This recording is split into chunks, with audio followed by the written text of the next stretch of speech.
Louvemos juntos o nosso Deus com o Salmo 119, versículos 41 a 48.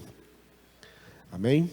Então, leiamos juntos em oração, Salmo 119, do 41 ao 48. Venham também sobre mim as tuas misericórdias, Senhor, e a tua salvação, segundo a tua promessa. E saberei responder aos que me insultam, pois confio na tua palavra. Não tires jamais de minha boca a palavra da verdade, pois tenho esperado nos teus juízos. Assim, observarei de contínuo a tua lei para todo sempre, e andarei com largueza, pois me empenho pelos teus preceitos. Também falarei dos teus testemunhos na presença dos reis, e não me envergonharei. Terei prazer nos teus mandamentos, os quais eu amo. Para os teus mandamentos que amo, levantarei as mãos e meditarei nos teus decretos. O versículo que nós vamos meditar hoje no Salmo 119 chama a palavra de Deus de, repita, lei. Lei, que em hebraico é Torá,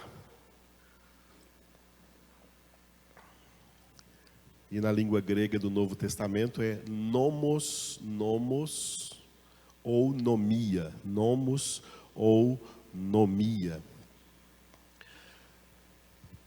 Essa palavra grega nomia, que se traduz por lei, é uma palavra que muita gente coloca antes dela, assim, por exemplo, autonomia. O autônomo é aquele que faz a sua própria lei. Deus não nos chamou para ser autônomos. Quem pensa que é livre ou tem o direito de fazer a sua própria lei de vida, o seu próprio jeito de viver, todas as pessoas que pensam assim são escravos do diabo.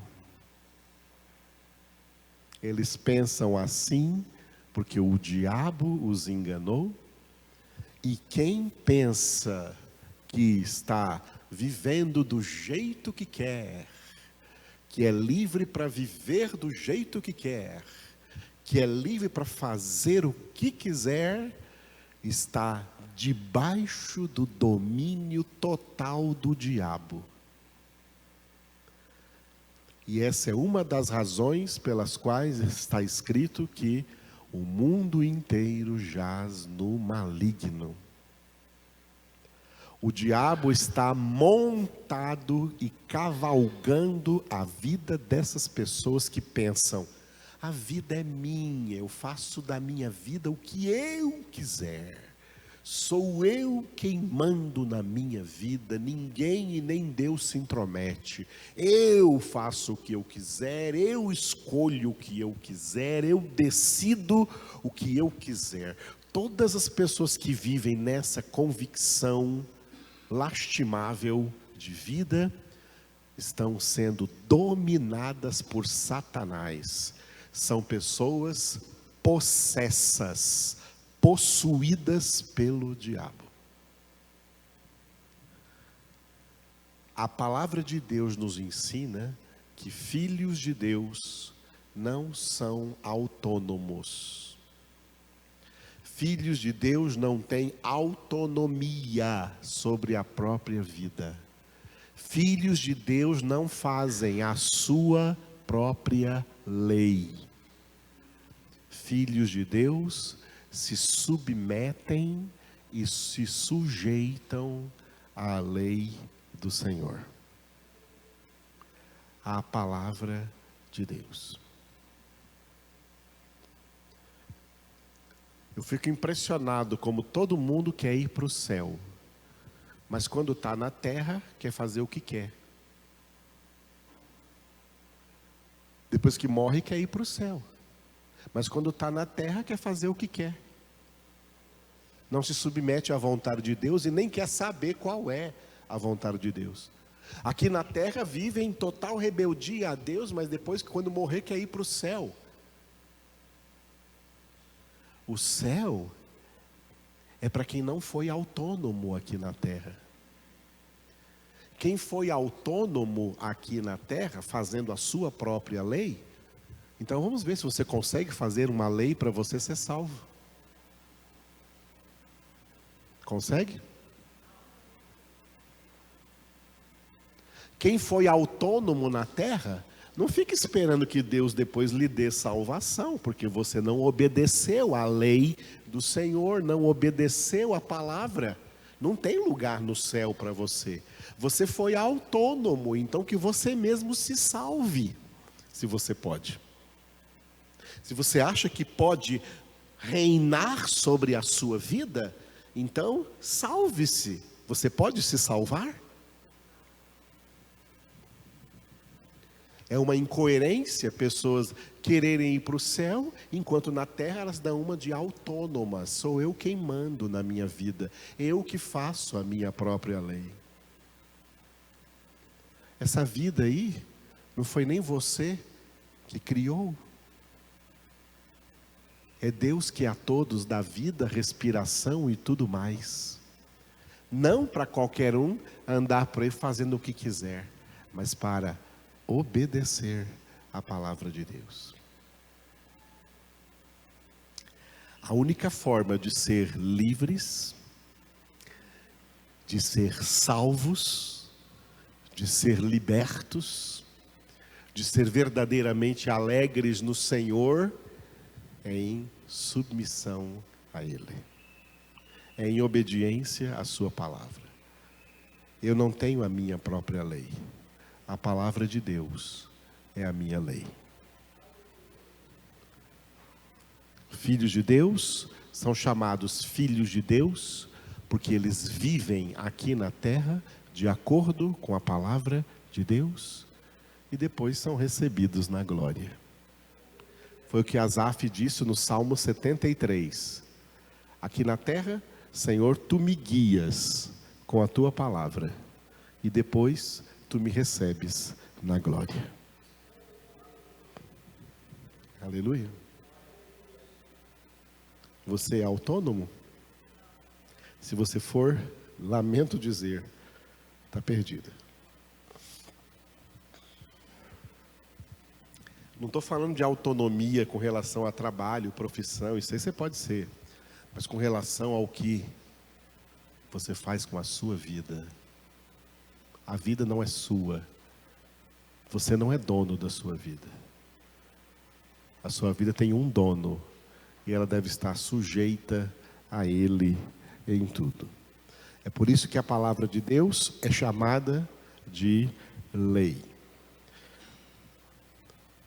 O versículo que nós vamos meditar hoje é o versículo 44, cujo título é, diga, obediência à palavra.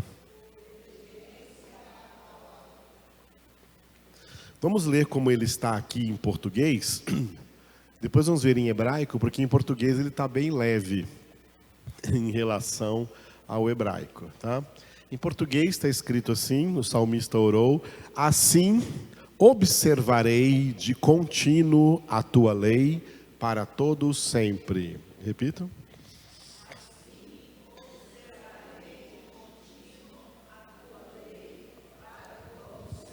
Isso, em português está bem leve, né? Porque observarei é uma palavra mais leve do que aqui está aí escrita na língua hebraica no original, tá?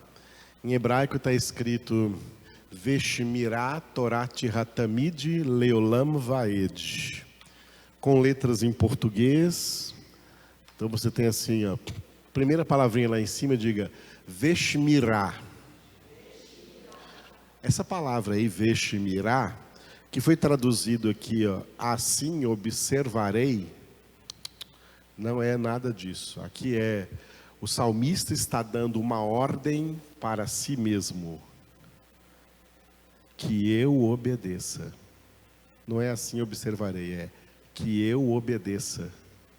Veshimirá ele está dando uma ordem para si mesmo. Que eu obedeça. Que eu obedeça. Segunda palavrinha, diga Torá-Tirá. Torá-Tirá é a tua lei, falando com Deus, e que eu obedeça a tua lei. A próxima palavrinha ali na segunda linha, diga Tamid. Tamid é um advérbio de modo, que indica continuamente, continuamente. Que eu obedeça a tua lei continuamente. E a última linha ali é bem fácil. Leia as duas palavrinhas depois de mim. Leolam Vaed. Leolam Vaed é como está aqui em português. Não é para todos sempre, é para sempre e sempre. Para sempre e sempre. É aquela mesma expressão que se usa na língua inglesa, né, quando se fala em inglês. Forever and ever. Forever and ever, em para sempre e sempre. Em hebraico, é muito falado em hebraico, é Leolam Vaed. Leolam Vaed, para sempre e sempre. Então, a tradução literal do versículo para o português seria essa daqui, que deveria estar na Bíblia assim, ó. Que eu obedeça a tua lei continuamente, para sempre e sempre. Leiam bem forte.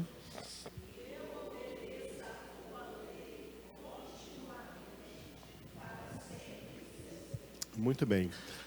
Aquela forma de dizer que eu obedeça é a forma mais correta ou clara de se escrever o que está no original, que é o verbo veshimirá, veshimirá. Esse verbo lá no original em hebraico, bom, um pouquinho de gramática para vocês. Vocês na escola estudaram gramática portuguesa.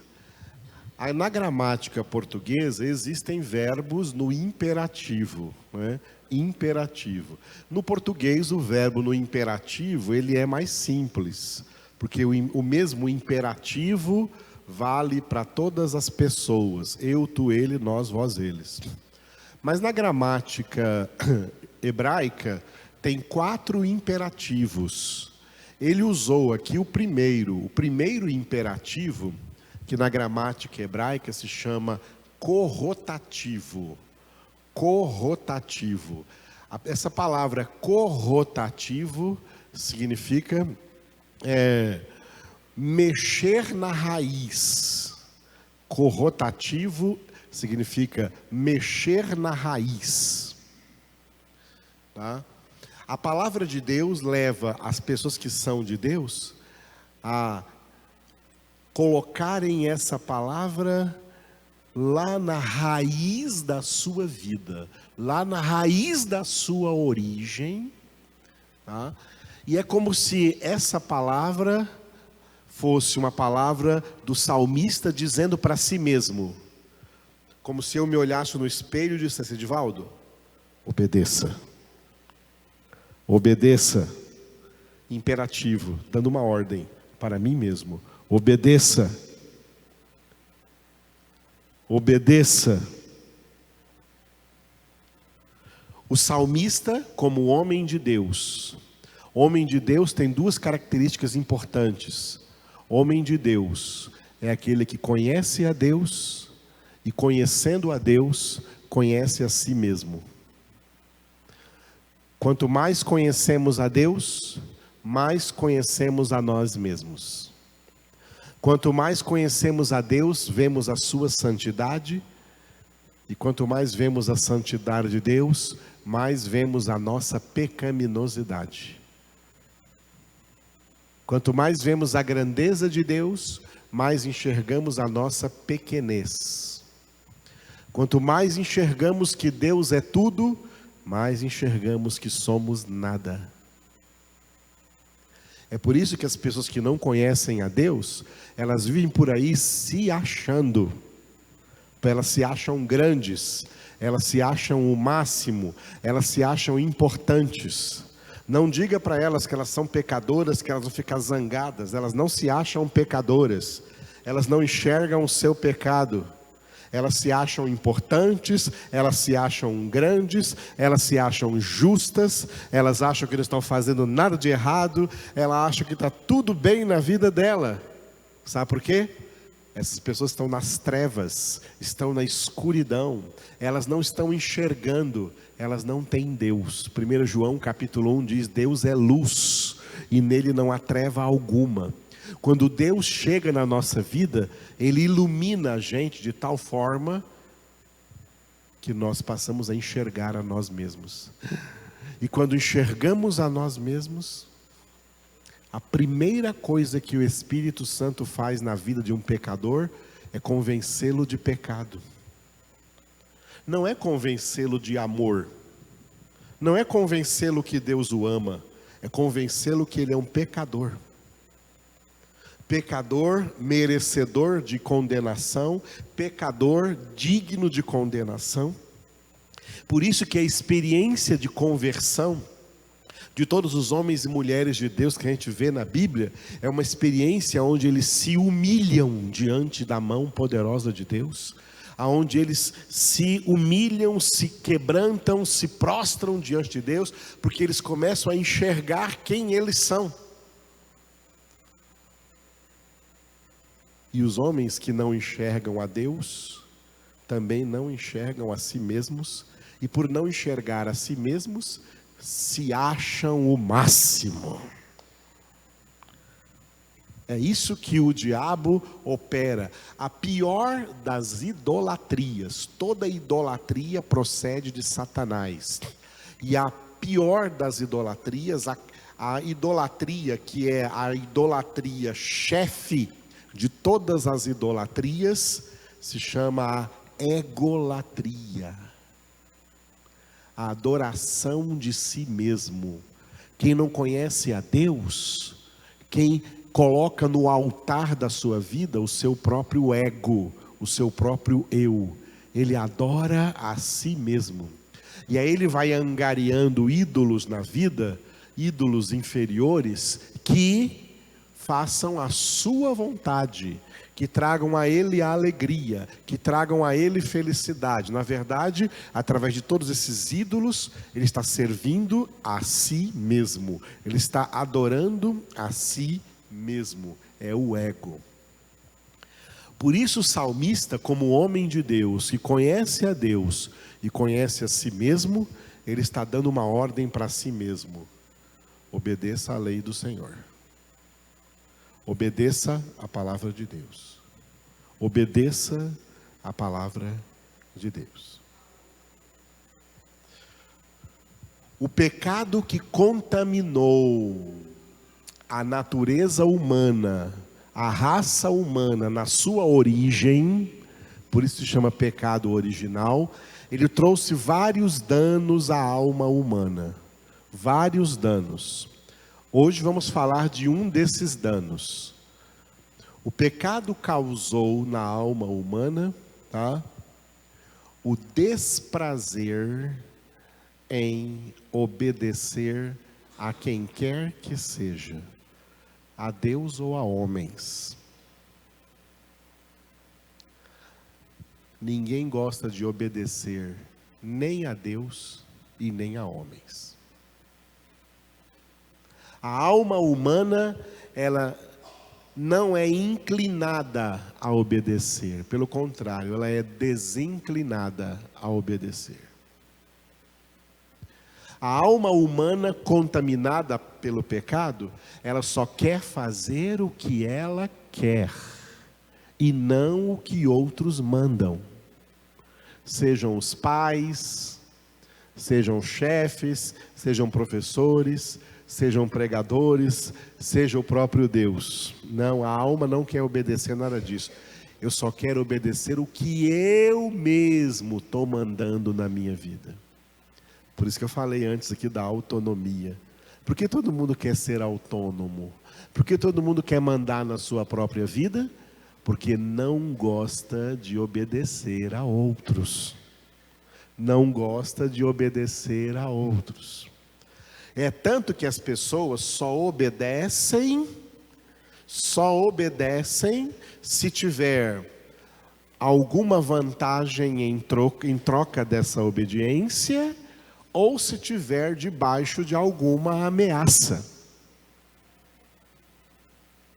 Tá? A troco de alguma vantagem. Desde criança, já vi muitos pais criarem os seus filhos assim, ó. Se você tirar nota boa, você vai ganhar isto de presente. Então ele estuda, não porque quer estudar, não porque tem que estudar, ele precisa estudar, ele estuda pensando no prêmio que vai ganhar depois.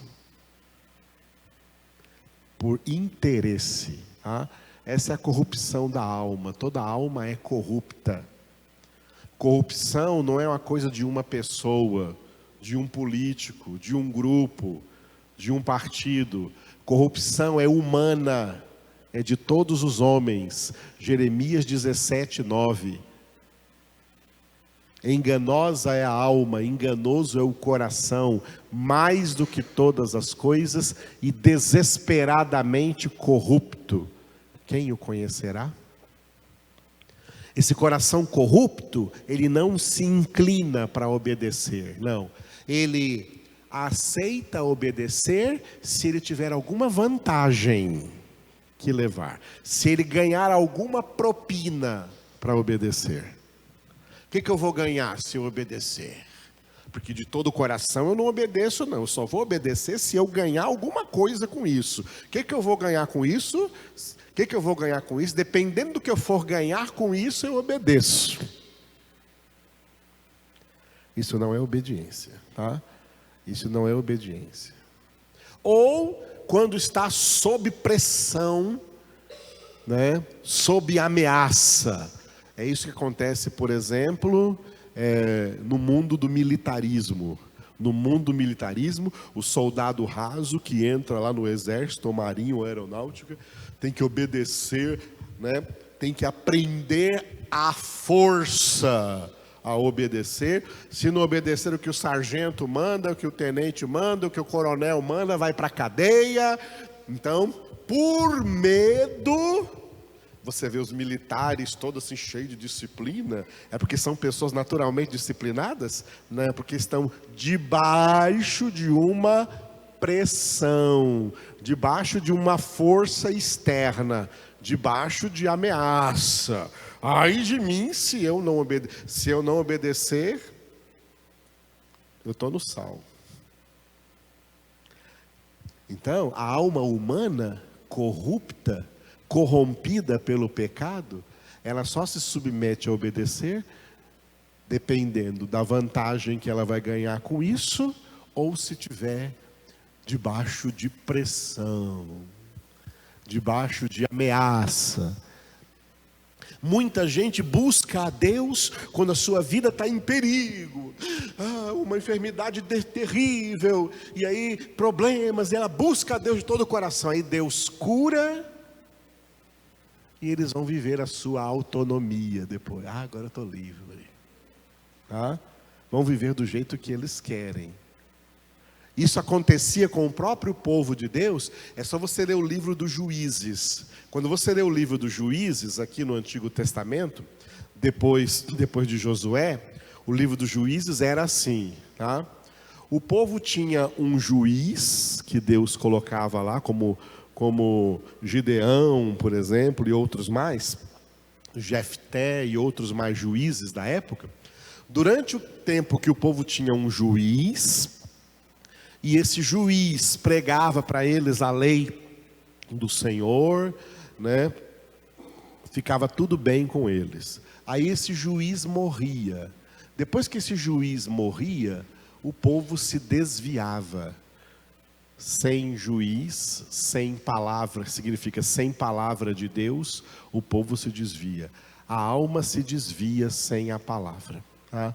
A alma se desvia, sem a palavra de Deus, a alma quer correr para a autonomia. Aí eles se desviavam, o povo todo se desviava de Deus. Aí Deus ficava irado com esse povo, e sabe o que Deus fazia? Deus mandava exércitos das nações inimigas atacarem o povo, escravizarem, e eles ficavam escravos por ano de uma outra nação. E quando estavam então debaixo de sofrimento, debaixo de opressão, debaixo de escravidão, aí eles: "Oh Senhor, tem misericórdia de nós, lembra-te do teu povo que resgataste lá do Egito." Aí Deus vinha com a sua misericórdia, levantava um novo juiz, libertava o povo das mãos dos inimigos e dava vitória para o seu povo. Aí depois que eles tinham a vitória, e o juiz que Deus levantou estava ali ensinando para eles, tudo bem. E aí depois que esse juiz morria, desviava todo mundo de novo. E aí Deus mandava de novo inimigos para oprimi-los. Debaixo da opressão, eles clamavam ao Senhor. Só clamam a Deus, só invocam a Deus quando estão debaixo de pressão, quando estão debaixo de problema. Quando está tudo bem, são autônomos. Eu faço da minha vida o que eu quiser. Essa é a alma corrupta. Tá? Essa é a alma corrupta. Ela só quer obedecer a si mesma. Ela não quer obedecer a ninguém. Pais, todos os pais têm já experiência de observar isso na vida dos seus filhos desde a mais tenra idade. Desde criancinhas, os filhos já querem resistir à obediência. E eles querem fazer o que eles querem. E eles ficam assim, testando os limites da sua liberdade, até onde eles podem desobedecer e até onde eles podem fazer o que eles querem.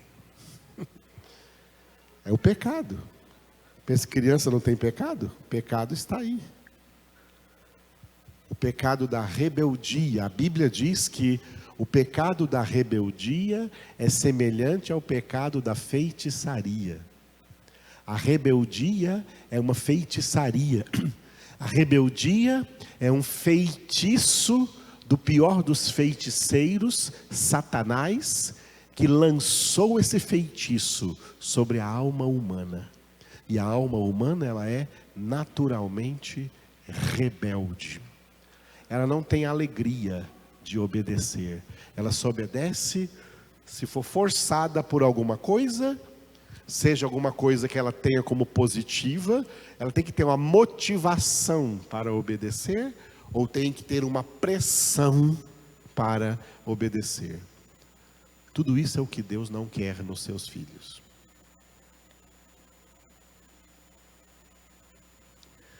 Deus não quer que a gente obedeça pensando no que vamos ganhar com essa obediência. Deus não gosta desse tipo de obediência.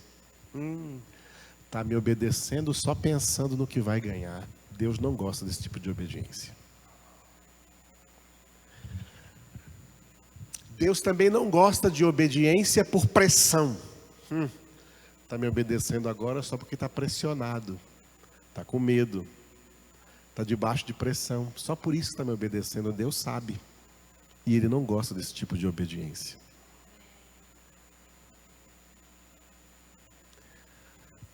A obediência que Deus requer de nós é que nós o obedeçamos por amor.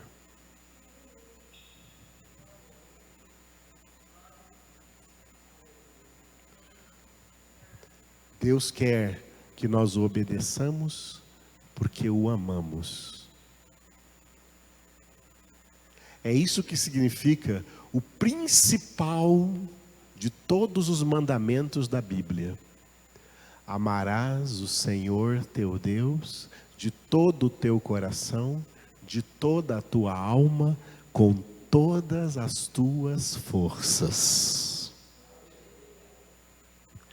A obediência que Deus procura nos seus filhos é a obediência que Ele achou no seu Filho Jesus, enquanto estava na terra. Jesus viveu na terra 33 anos e meio de total obediência ao Pai.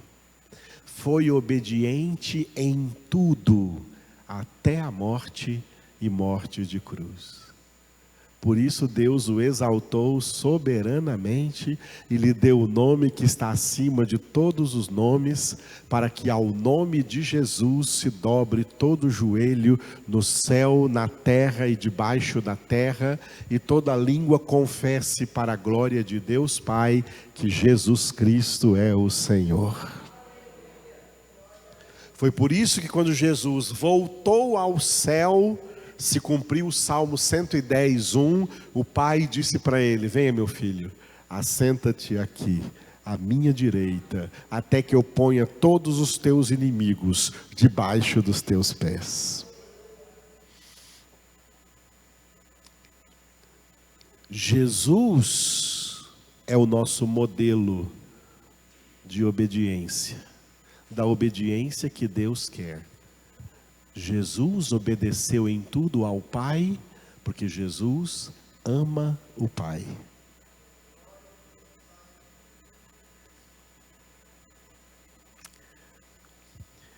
Eu, como pregador, tenho consciência de que vocês não vão obedecer a Deus porque eu preguei. Tem até gente aqui que eu sei que em casa fala: o que o Edivaldo está falando, não estou nem aí na minha vida, quem manda sou eu.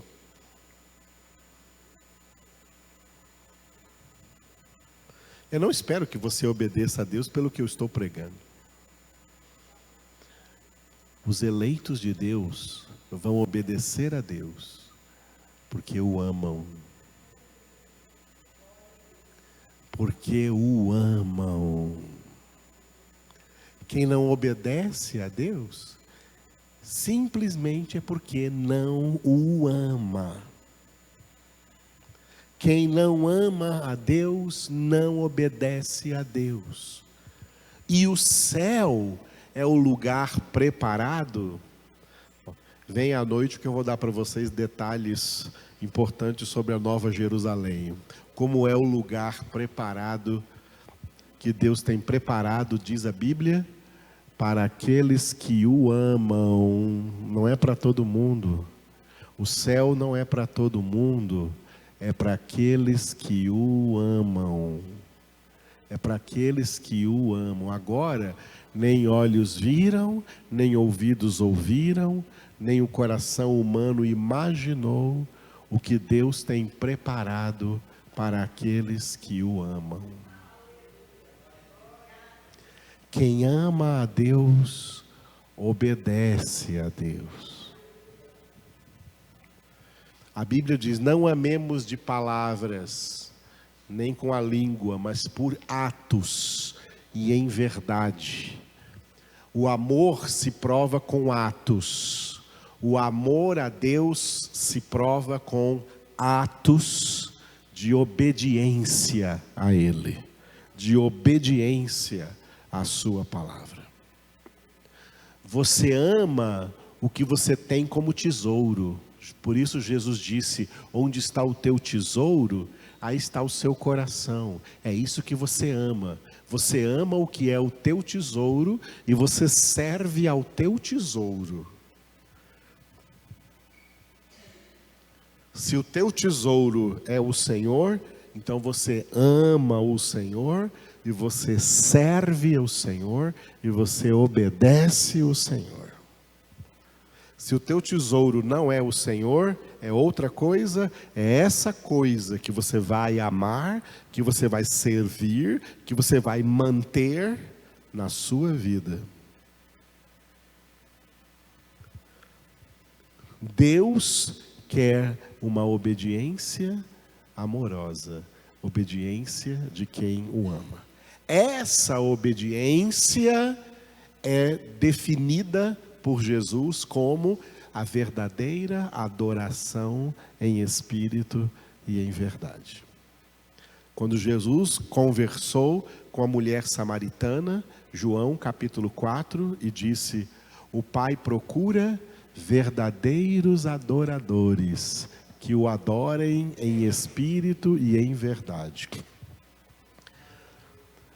Nos últimos 40 anos, os hereges transformaram adoração apenas em música. Pensa que adorar a Deus é cantar ou tocar, e que adorador é quem canta e toca. E é essa ideia que tem nas igrejas hoje em dia, e é muito difícil tirar essa ideia da cabeça dos crentes de hoje em dia. Não tem a menor ideia do que é adoração. Adorar a Deus não é cantar e tocar. Adorar a Deus é obedecê-lo com amor e por amor. São esses adoradores que o Pai procura. Pessoas como seu filho Jesus. Jesus é o modelo de adorador. Pergunto, Jesus é o modelo de músico? Vocês têm aqui nos 4 evangelhos, né, Jesus cantou ou tocou algum instrumento? Jesus formou alguma equipe de música? Você não vê nada disso. Porque a ênfase não é essa. A ênfase é a obediência. A ênfase é a obediência. O salmista, conhecendo a si mesmo, ele dá uma ordem para si mesmo: obedeça. Obedeça. No decorrer do livro dos Salmos, às vezes você vê Davi e outros salmistas dando uma ordem para a sua própria alma, assim, ó: bendize, ó minha alma, o Senhor.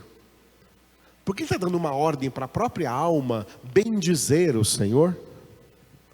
Porque a alma não quer bendizer o Senhor. Ela tem preguiça de bendizer o Senhor. Ela não quer louvar o Senhor, não. Ela quer receber louvores. As pessoas gostam de receber elogios. Hoje isso é chamado nas igrejas evangélicas de ser honrado. As pessoas não honram a Deus, elas querem ser honradas, elogiadas, exaltadas, reconhecidas. É nessa igreja que elas vão ficar, onde elas forem honradas, exaltadas, reconhecidas. Uma igreja que só honra a Deus, e que ela também, quem tem que dar honra a Deus, elas não querem. Elas querem uma igreja onde elas vão ser honradas. Elas vão ser honradas. Esse é o fogo estranho dentro das almas desviadas de Deus. As almas voltadas para Deus não querem ser honradas, elas querem honrar a Deus. Daniel orou: a ti, Senhor, toda a glória, e a nós o corar de vergonha. Porque tu és grande, nós somos pequenos. Porque tu és santo, nós somos pecadores. Porque tu és perfeito, nós somos imperfeitos. Porque tu és digno, nós somos indignos. O falso evangelho pregado nas últimas décadas, diminuiu Deus e aumentou o ego das pessoas. É o evangelho totalmente o contrário do que João Batista pregou: convém que ele cresça e que eu diminua.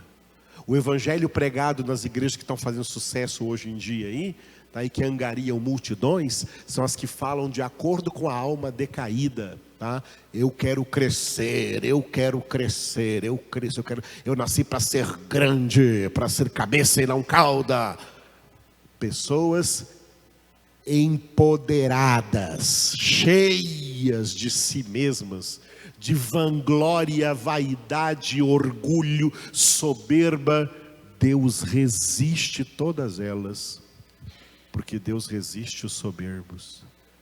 Ele só dá graça aos humildes, e Jesus não veio aqui ensinar ninguém a ser soberbo.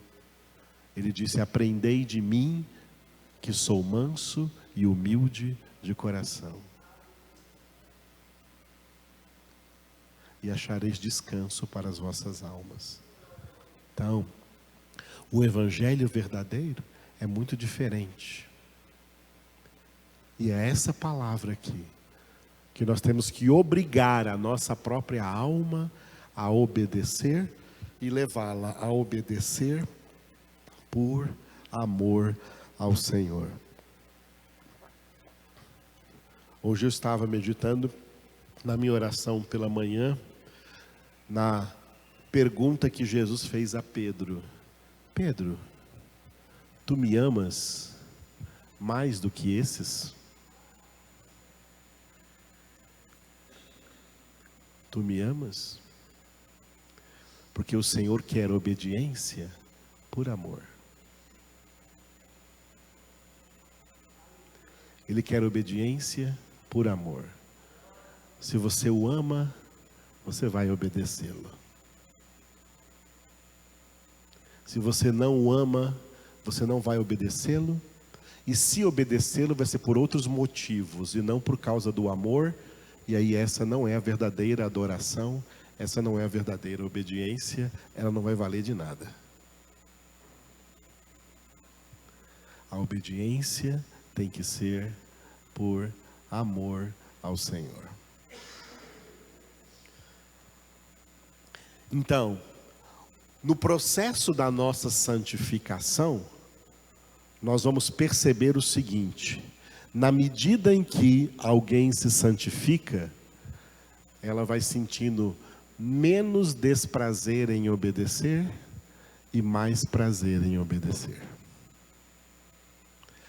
É um termômetro para você medir como está a sua santificação. Você está tendo algum prazer em obedecer a Deus? Ou está achando difícil obedecer a Deus? Complicado demais obedecer a Deus? Está exigente demais? Porque esse pastor Edivaldo está pregando é exigente demais, eu vou procurar um pastor que pregue algo menos exigente. Está difícil demais. Isso é exatamente o que pensam e que sentem quem não conheceu nada de Deus. Quem não conheceu nada de Deus. Não conheceu nada de Deus, mas quer ir para o céu. Quer ir para o céu sem obedecer a Deus.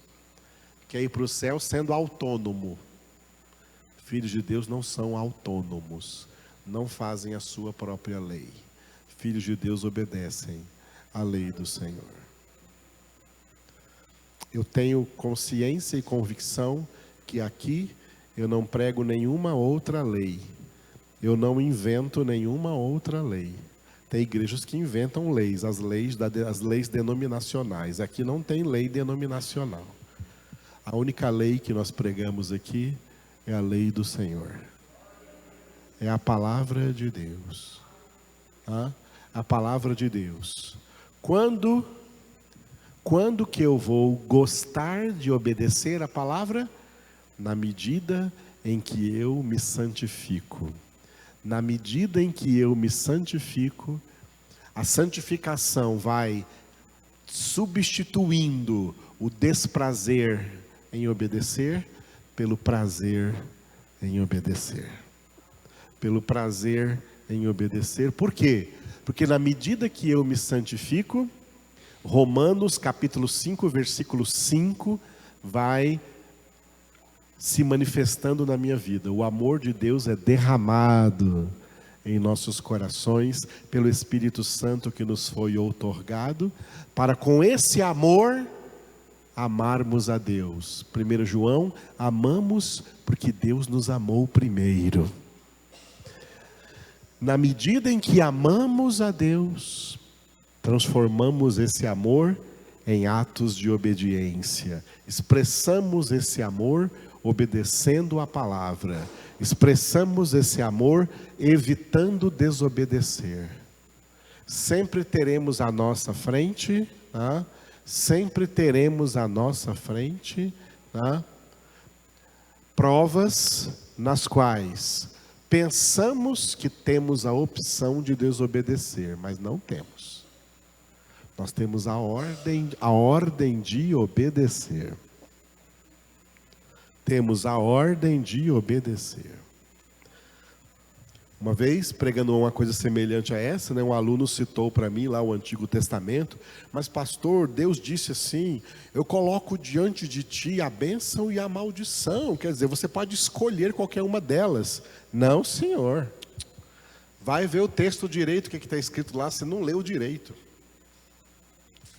Eis que eu coloco diante de ti a bênção e a maldição, e aí Deus deu uma ordem. Deus deu uma ordem. Escolhe a bênção. Escolhe a bênção. Deus não disse assim, eu coloco diante de ti a bênção e a maldição. Você é livre para escolher o que você quiser. Deus não disse isso. Deus deu uma ordem. Escolhe a bênção. Por isso no livro dos Salmos está escrito que Deus orienta, ensina a quem teme a Ele o caminho que deve escolher. O caminho que tem o dever de escolher.